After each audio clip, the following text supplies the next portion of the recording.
தமிழ்நாட்டு ஜனங்களுக்கு எல்லாருக்குமே வணக்கம். எல்லாருமே நல்லா இருக்கிறீங்களா? நான் திமுகவில் இருந்த வேல்சத்தில் இருந்தேன். 21 வருஷம், எனக்கு 30 வருஷம் அரசியல் அனுபவம். எனக்கு 21 வருஷம் இந்த கன்னியாரில் நான் கன்னியாரில் 21 வருஷம் ஆகுது. இந்த 21 வருஷத்தில் எங்கள் அம்மா செத்தாங்க, எங்கள் சித்தப்பா செத்தார், தம்பி செத்தான், எங்கள் 2 அண்ணன் செத்தானுங்க. நான் 20 முறை ஜெயிலுக்கு போய்க்கிறேன்.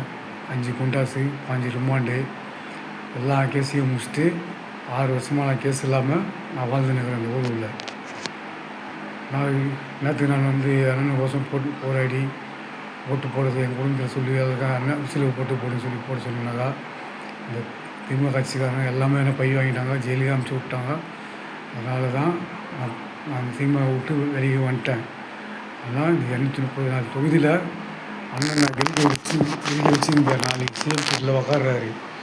அந்த சிஎம் சீட்டில் உட்காந்து நல்ல ஒரு அறிக்கை விடுவார். உங்களுக்கு சொன்னார் பார், எல்லாருக்கும் அண்ணன் தளபதி விஜயனை தளபதி சொன்னார் பார், 5 லட்ச ரூபா வட்டி இல்லாமல் கடன், 2500 பெண்களுக்கு மாதம் 6 சிலிண்டர் ஃப்ரீ, பிறந்த குழந்தைங்களுக்கு மோந்தரம், இதெல்லாம் சொன்ன கண்டிப்பாக நாளைக்கு ஆட்சியில் உட்காருவார். ஆட்சியில் உட்காந்து சிஎம் ஆகி அறிக்கை விடுவார். நீங்களும் அதேமாரி அந்த அம்மா ஜெயலலிதா அம்மா இருக்கும்போது எப்படி மக்களை நினச்சாங்க, மக்களுக்காகவே மக்களாலே நான் அப்படின்னு சொன்னாங்க. அந்த வார்த்தை விஜயனை கண்டிப்பாக இந்த வார்த்தை வாயில் வரும். அந்த அம்மா மூலியமாக தான் கடவுள் இவர் விஜயனை அனுப்பிச்சி விட்டுக்கிறாரு. நம்மளை எல்லாரையும் அவர் ஓட்டு போட்டு ஜனங்க எல்லாரையும் அவர் என்ன சொன்னார், உங்கள் குடும்பத்தில் ஒருத்தரா அப்படின்னு தான் நம்மளை சொன்னார். அதே மாதிரி நம்மளும் என்ன பண்ணோம், அவர் ஓட்டு போடுறது கட்சிக்காரங்க எல்லாமே நான் கட்சிக்காரனாக பேசலை, நான் கட்சியில் இல்லை, ஓட்டு போட்ட உரிமையில் நான் பேசுகிறேன். அண்ணனுக்கோசம் நான் ஓட்டு போட்ட உரிமை, என் குடும்பத்தை ஓட்டு போட வச்சேன் பார், அந்த உரிமையில் நான் பேசுகிறேன். அதனால் அண்ணனை நினையோ நல்லதை பண்ணுவார். 234 தொகுதியிலையும் அடுத்த வருஷம் எலெக்ஷன் வரும், கவுன்சிலர் எலெக்ஷனு. அந்த எலெக்ஷன்லேயே நம்ம 234 தொகுதியில் அண்ணனை கெலிக்க வைக்கணும். கெலிச்சினாக்கா அடுத்த சிஎம் இல்லை, எந்த வருஷம் சிஎம் எல்லாமே அவர் தான், அண்ணன் தான், தளபதி தான், விஜய் அண்ணன் தான் கெலிப்பார். விஜயன் தான் சத்தியமாக சொல்கிறேன் பார். கடவுளை பற்றி அதிகம் எனக்கு, கடவுளை தான் யாரையும் நம்ப மாட்டேன். அந்த கடவுளை நான் ஆணியாக சொல்கிறேன். மீண்டும் ஆட்சி, நம்ம ஆட்சி அண்ணன் ஆட்சி தான் வரும். எல்லாருமே என்ன பண்ணுங்க, அண்ணன் வந்துட்டாருனாக்கா, சிஎம் ஆகிட்டாருனாக்கா எல்லோரும் ஆஃபீஸ் ஒன்று உறுப்பினர் கார்டு ஓப்பன் பண்ணுறது, அதுக்கு ஒரு ஆஃபீஸை தனியாக வைப்பாங்க. அந்த ஃபார்ம் வாங்கி எல்லாருமே உறுப்பினர் சேர்த்து எல்லாருமே உறுப்பினர் அவங்க நம்ம உறுப்பினர் ஆகிட்டு எல்லாருமே அவர் இடத்துல யார் ஓட்டு போட்டியாங்கலாம் நீங்களாம் மன்றத்துக்கு ஒரு 21 பேர் ரெடி பண்ணிட்டு அங்கங்கே மூலி 230 தொகுதி ஃபுல்லாக அங்கங்கே மன்றம் ஒன்று ஓப்பன் பண்ணுவோம். மன்றம் ஒன்று ஓப்பன் பண்ணிட்டு கொடிக்க போகணும். அதை வச்சுட்டு உங்கள் பேரை அதில் மன்றத்தில் ரீசர்ச் பண்ணுங்க. ரீசர்ச் பண்ணி அங்கே கட்சியில் சொல்லி மன்றம் ரீசர்ச் அந்த மன்றம் ரீசர்ச் பண்ணலாம். மன்றம் இது பண்ணிட்டு பதிவு பண்ணிட்டு அதை காப்பி வாங்கியெல்லாம் பத்திரமா வச்சுட்டு அவர் சொன்ன வாக்கு எல்லாம் கண்டிப்பாக நிறைவேற்றுவார். நம்பிக்கை இருக்குது, கண்டிப்பாக நிறைவேற்றுவார். பஸ்ஸு விட்டுக்கிறாரு, எல்லா ஊருக்கும் ஃப்ரீன்னு விட்டுக்கிறாரு பஸ்ஸு. நீங்கள் எந்த ஊருக்கெல்லாம் போகலாம், பஸ்ஸுக்கு டிக்கெட்டே கிடையாது. இது மாதிரிலாம் யாரும் பண்ணதில்லை. எந்த ஆட்சிக்காரன் மக்களில் ஒருத்தர் நம்ம வச்சுக்கிறாங்களா, எவருமே நினைக்கல. எல்லாமே நம்ம பணத்தை துண்டுறது தான் நினச்சாங்க எல்லா கட்சிக்காரங்களும். ஆனால் விஜயனை வளர்னாக்கா என்னை ஒரு அண்ணனா அப்படி தம்பியா அப்படி நினைக்க சொன்னார். நான் இன்னும் ஒரு அண்ணன்ற முறையில் தான் அவர் நினச்சிருக்கிறேன். நம்ம அண்ணன் 2 அண்ணன் செத்துறாங்க, இதுக்கப்புறம் நம்மளுக்கு அண்ணன் இதுதான்டா, நம்மளுக்கு விஜயன் தான் அண்ணன் நம்மளுக்கு அப்படின்னு சொல்லிட்டு தான் நான் எப்படி ஒரு வீடியோ விட்டுனாங்க. இது வீடியோ இல்லை, அண்ணன் சிஎம் உட்காந்தா கூட வருஷத்துக்கு 365 நாள், அந்த 65 நாளும் நான் வீடியோ விட்டுக்கு தான் இருப்பேன். நான் ஜெயிலுக்கு போனாலும் கவலைப்பட மாட்டேன், நான் செத்தாலும் கவலைப்பட மாட்டேன். அண்ணன் கோசம் எல்லாருக்கும் நன்றி. எல்லாமே நல்லா இருக்கும். அண்ணன் நீயோ எல்லாம் 3 வேளை எல்லாம் சாப்பிட்டு லிஸ்ட் பண்ணுங்க. தமிழ்நாட்டு ஃபுல்லாக எல்லாம் ஃப்ரீயாக தான் சுற்றலாம், எந்த ஒரு இதுவும் இல்லை. நம்ம ஜனத்தொகை பெருசாக 4 உயிர் போனாலுமே நான் கஷ்டப்படுவேன். ஒரு உயிர் போயிடுச்சு அப்படின்னு சொல்லி ரொம்ப வேதனைப்படுவேன்.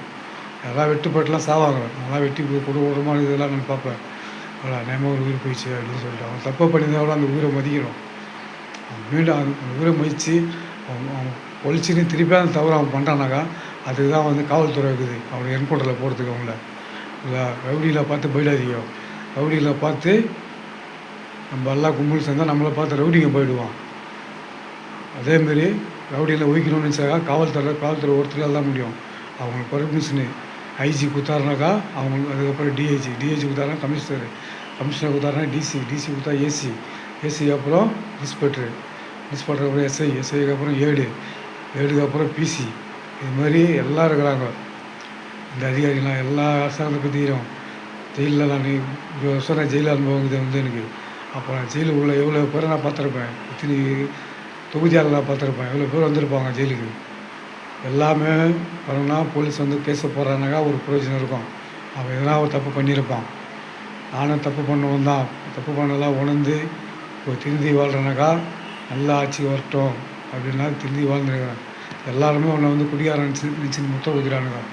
ஆனால் இதுக்கப்புறம் அண்ணா ஆட்சி வந்துச்சுனாக்கா நான் குடியை டோட்டலாக வந்துடுவேன். அந்த குடியால் எவ்வளோ அழிஞ்சு பழகம் தெரியும். அந்த குடியால் என் 2 குடும்பமும் வந்து என்கிட்ட பேச மாட்றாங்க, மூஞ்சி ஊற்று பேச மாட்றாங்க. எல்லாம் வந்து ஏழு நகரில் தனித்தனியாக ஒரு இடத்துல இருக்கிறாங்க. என் பிள்ளைங்களாம் என்கிட்ட பேச மாட்றாங்க மூஞ்சி ஊற்று. என்னன்னாக்கா அப்பா குடியாரன் ஆகிட்டாரே அப்படின்னு சொல்லிட்டு. அந்த நம்ம தளபதி அண்ணா ஆட்சி நாளைக்கு வந்து சிஎம் சீட்டில் உக்காந்துட்டாருனாக்கா நான் ஃபஸ்ட்டு நான் பார்த்துருவேன். அப்புறம் நம்ம தொண்டர்கள்லாம் பார்ப்போம். அதுக்கப்புறம் நம்ம அண்ணன் கோசம் ஓட்டு போட்டோம் பேர் விஜயன் கோசம். நீங்கள் எல்லோரும் செல்லுக்கும் வந்துடும். அது வச்சுக்கிற ஃபோன் வந்து 20,000 ஃபோனு. அதேமாரி ஃபோன் யூஸ் பண்ணுறதானாக்கா 20,000 ஃபோன் வந்து வாங்குவோம். வாங்கிட்டு இமெயில் ஐடிலாம் வந்து செல்லுலேயே இருக்கும். அது ஒரு நம்பருக்கு ஒன்று கொடுத்துருப்பாங்க. செல்லில் நம்பரை போட்டு நம்ம அந்த இமெயில் ஐடி நம்பரை சேவ் பண்ணி வச்சுங்க. எல்லாமே செல்லு மிஸ் ஆச்சுனால ஒரு செகண்டில் நம்ம வாங்கிடலாம் ஃபோனை. எல்லாருக்கும் நன்றி, வணக்கம். நல்லாயிருக்கும். மெயினாக அண்ணன் விஜய் அண்ணன் மெயினாக நல்லா இருக்கணும். அது செத்தாலும் அந்த அம்மா சாவு எப்படி போச்சு, ஜெயலலிதா சாவு. இந்த ஊர் மக்கள், இந்தியாவில் இருக்கிற மக்கள் ஜனங்க எல்லாமே அந்த அம்மாவோட சாவுக்கு வந்து எல்லாமே வந்தாங்க. புரியுதுங்களா? இடம் வந்து அவங்க எம்ஜிஆர் புலித்தி தலைவர் எம்ஜிஆர் சமாதி தான். அதே இடத்துல அவங்க சமாதி இருக்குது. அந்த சமாதி வந்து அவங்களுக்கு தான். அவங்க கட்சி நம்பி யார் ஆதரவு பண்ணுறாங்களோ விஜயனை சப்போஸ் கூட அவர் விஜயன் ஆட்சியில் இருக்கும்போது இறந்துட்டா கூட அவருக்கும் அங்கே தான் இடம் வந்து கடிப்பு வரும். எல்லாத்துக்கு இதெல்லாம் நான் சொல்கிறேன்னாக்கா நல்லவங்களுக்கு தான் அந்த இடத்துல இடம், கெட்டவங்களுக்கு கிடையாது. புரியுதுங்களா? அதான் இறப்போம் பிறப்போம் எப்போ வேணாலும் வரலாம். திடீர்னு சாவலாம், நாளைக்கே கூட சாவலாம், நாளைக்கு கூட சாவலாம், ஒரு செகண்டில் கூட சாவலாம். சாவு எப்போ சாவு வருதுன்னு சொல்லி யாருக்குமே தெரியாது. நம்மளுடைய படித்தார் கடவுள், அவர் படித்தது என்ன நடக்குமோ அது மாதிரி நடந்து போவோம். யாருமோ வந்து என்னமோ வந்து வீண் சண்டிலாம் போகாதீங்க. அரசியல் கட்சிக்காரங்களும் சொல்கிற டிவிக்கு கட்சிக்காரர்களுக்கு நம்ம அண்ணா ஆட்சி வந்துச்சு, சிஎம் ஆட்சி வந்துச்சு, தளபதியாக சிஎம்னு சொல்லிட்டு நீங்கள் அதிகாரமாக யூஸ் பண்ணினாக்கா அவங்களை தண்டிக்கிறதுக்கு போலீஸ் இருக்குது. அதுக்கப்புறம் வந்து உங்களை சிறையில் தான் போடுவாங்க. வந்து உங்களை நீங்கள் ரொம்ப ஆட்டலாம் நீனாக்கா அந்த அம்மா ஆட்சி இருக்கும்போது அவங்க கட்சிக்காரங்க எதனா ஆட்டம் ஆடினாங்களா? எல்லாம் சைலண்டாக இருந்தாங்க. அப்படின்னு அவங்க ஆட்சியில் தப்பு நடக்கும்போது, அவங்க கட்சியை தப்பு பண்ணும்போது எல்லாரையும் வந்து அவங்க பதிவு விட்டு தான் நிப்பாட்டினாங்க. உறுப்பினர் பட்டியலேருந்து தூக்குனாங்க வந்து அவங்களெல்லாம் வந்து சிட்டில் பக்கம் இவர், அப்புறம் இவர் சின்னையான்ற ஒருத்தர் தூக்குனாங்க, சிட்டில் பக்கம் ராஜேந்திரன் தூக்குனாங்க. எல்லாரையும் வந்து வந்தாங்க. புரியுதுங்களா? அரசியல் பண்ணால் அவங்கள மாரி தான் கற்றுக்கணும் அரசியல் பண்ணுறதுக்கு. அவங்க பண்ண அரசியல் நேர்மையான அரசியல் வந்து. அதனால தான் அவங்க செத்து கூட அவங்க போட்டால் அம்மா ஒன்று ஹோட்டலில் எல்லா இடத்துலையும் இருக்குது. புரியுதுங்களா? இப்போ நான் வந்து நாளைக்கு உட்கார சிஎம் பதிவில் அறிவிச்சிட்டோன்னோ அண்ணன் படத்தை வாங்கி நான் வீட்டில் மாட்டுவேன். அண்ணன் படத்தை. அதுக்கப்புறம் அந்த அம்மா படத்தை மாட்டுவேன். தெய்வமாக இருக்கிறாங்க பார், எல்லோரையும் மக்களை நினச்சாங்க பார், உண்மையாக வந்து அவங்க படத்தை மாட்டுவேன். அவங்க 2 பேர் படத்தை வந்து என் வீட்டில் மாட்ட போகிறேன் நாளைக்கு. சரிங்களா? எல்லாருக்கும் நன்றி.